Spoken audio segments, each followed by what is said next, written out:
Hey guys, a bit of a different video today. We are going through a bit of a data journey, thanks to Chronicle of Narnia.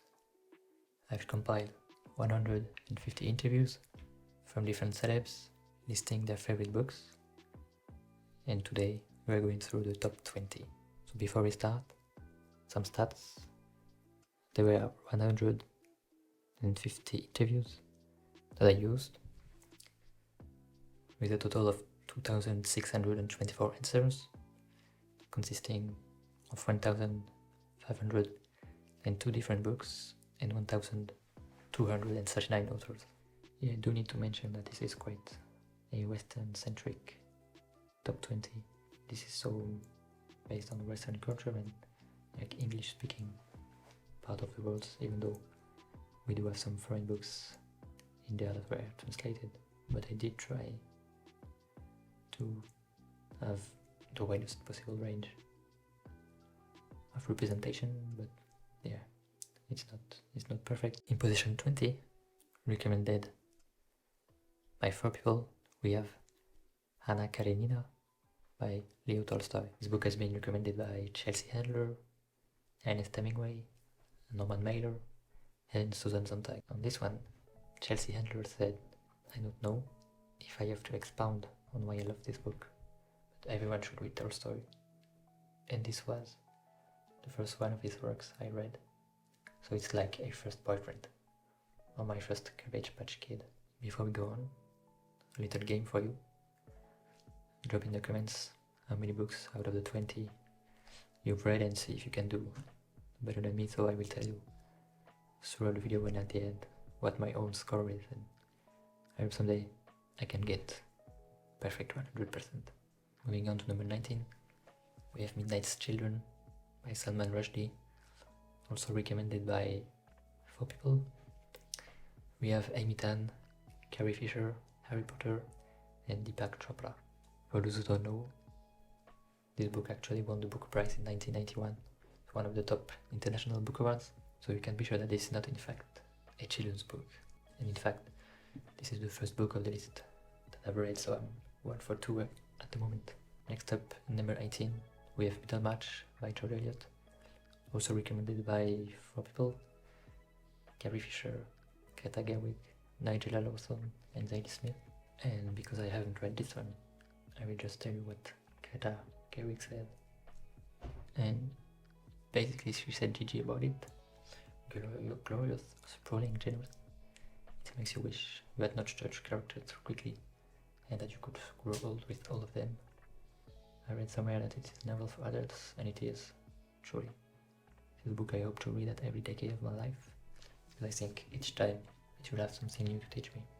In number 17, also recommended by 4 people, we have Invisible Man by Ralph Ellison, recommended by the likes of Alice Walker, Colin Kaepernick, Maya Angelou, and Nipsey Hussle.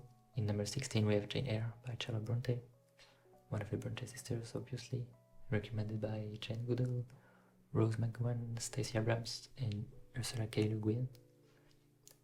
And there's a really good point made by Ursula there, and she said of Jane Eyre, "I just want to say that if you think you know the book because you've seen a movie based on it, do think again." And I think that it is quite true for multiple books in this list. Yeah, so number 15 of My Sandman by John Steinbeck. This is one that I read, I believe this year, and I also read Jane Eyre, like end of last year. You see Dan Brown in there. Even if he can't really write, he still has good taste. And you also see Michael J. Fox in there and Mahala, so if this doesn't tell you the range of this book, I don't know what will. Number 14, we have the first non-fiction of the list, Sapiens by Yuval Noah Harari, recommended by Janelle Monáe, Russell Brand, Tom Hanks, Yvon Chouinard. Tom Hanks has the right opinion, in my mind. I believe that everyone should read it, as in all of us, each and every person with stood erect on this spinning globe. You have listened to this one, and I think it should be part, I don't know, school curriculum or something. Number 13, The Fire Next Time by James Baldwin, with the second appearance of Colin Kaepernick and Nipsey Hussle, and also the great baller Karim Abdul-Jabbar, and also Mr. Bowie. And it's the first book of the list about racism, and it won't be the last little spoiler alert. In number 12, it's also a second appearance, but this time not by a seller but by an author. It's a second book by John Steinbeck, The Grapes of Wrath, recommended by Belgium as a whole, Nelson Mandela, Henry Rollins, and Gabriel Garcia Marquez, who is the one who wrote 100 Years of Solitude. And number 11, we have the first fantasy book of the list, The Lord of the Rings, by J.R.R. Tolkien, recommended by Trevor Noah, Ken Jennings, Jane Goodall, and Elon Musk.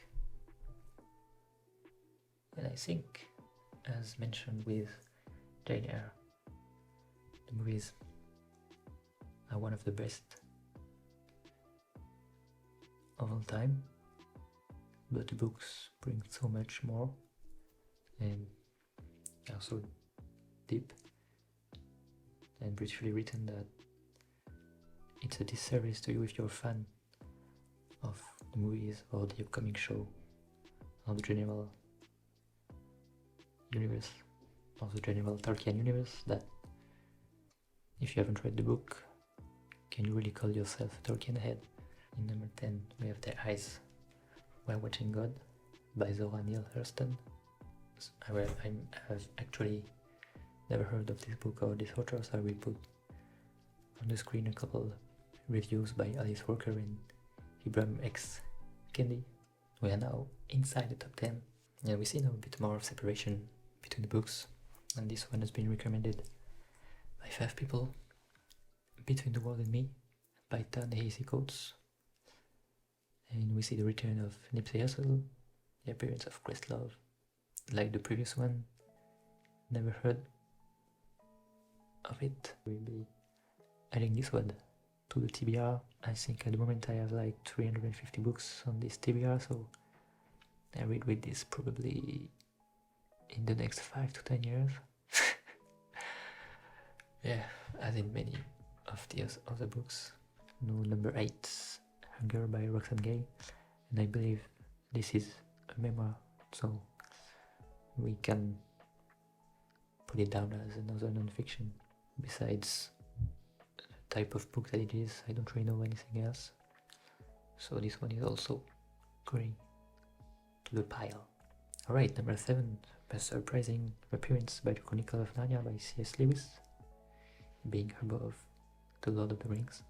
It is quite strange because everyone knows the Lord of the Rings movies, everyone knows the story about Viggo Mortensen's toes, and I don't think as many people have watched all the Narnia movies. I don't even know if they have made like the whole 7 books into movies.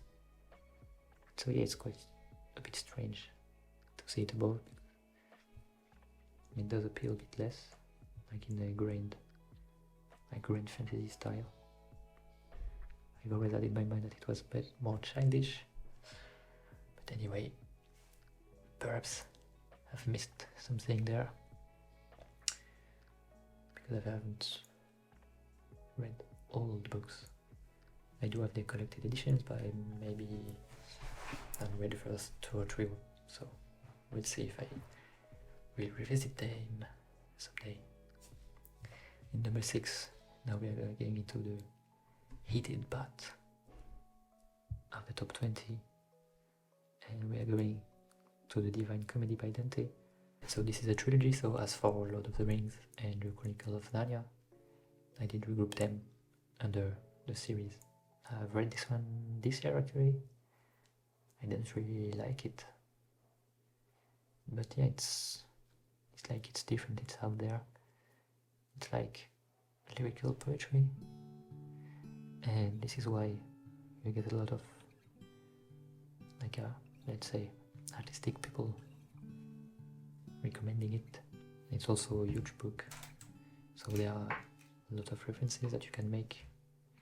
This will surprise no one, but we find in number 5 The Great Gatsby by F. Scott Fitzgerald. Number 4. Alright, so just outside the podium we get The Color Purple by Alice Walker. I believe this is also a memoir, but I'm not too sure about this one. Feel free to drop a comment and tell me like what this is really about, because I haven't heard of it. Like, it's funny because most of these books I've either never heard of or I already read them, and this one is in the never heard of category.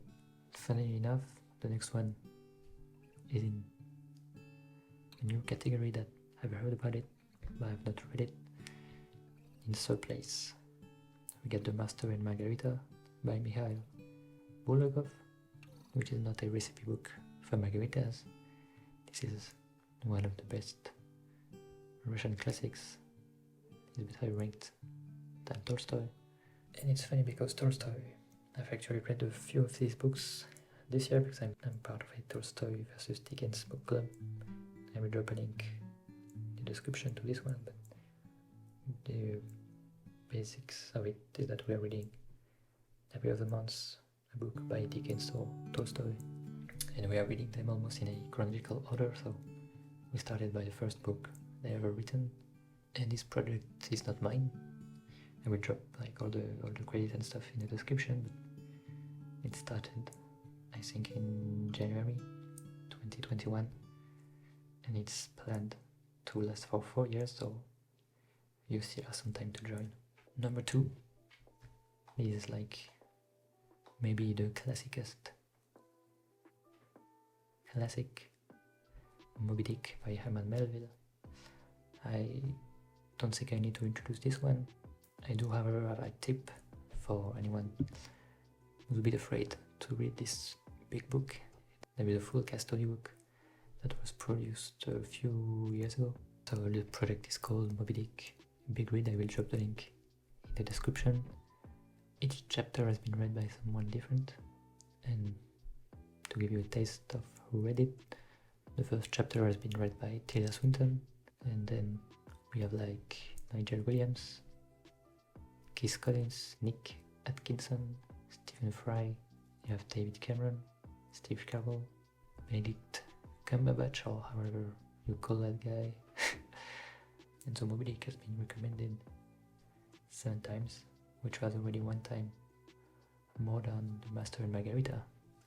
But in first position, recommended a total of 9 times, The Autobiography of Malcolm X by Malcolm X. Who has recommended it? We see someone who not only has one of the best hairdo in football history, but also great taste, Colin Kaepernick. We have Gabrielle Union, Janelle Monáe, we have again Kareem Abdul-Jabbar, and we have Tupac Shakur. So yeah, I think this is like the third memoir / biography in this list, so it's nice to see there's some non-fiction there. Yeah, so I will add this one also to the TBR list. It will be interesting to read about the fight and the inception of the movement, and really compare it to how it is now, like how activism changed. And yeah, see how activism had changed, like at a time where there was no internet, no social media, and when perhaps it was even less easy to make your voice heard. So yeah, gonna be an interesting one. Don't forget, tell me in the comments how many you read, like which one you plan to read. For myself, I've read 8 out of the 20, and I plan to basically read the other 12. Have a good one. See you soon.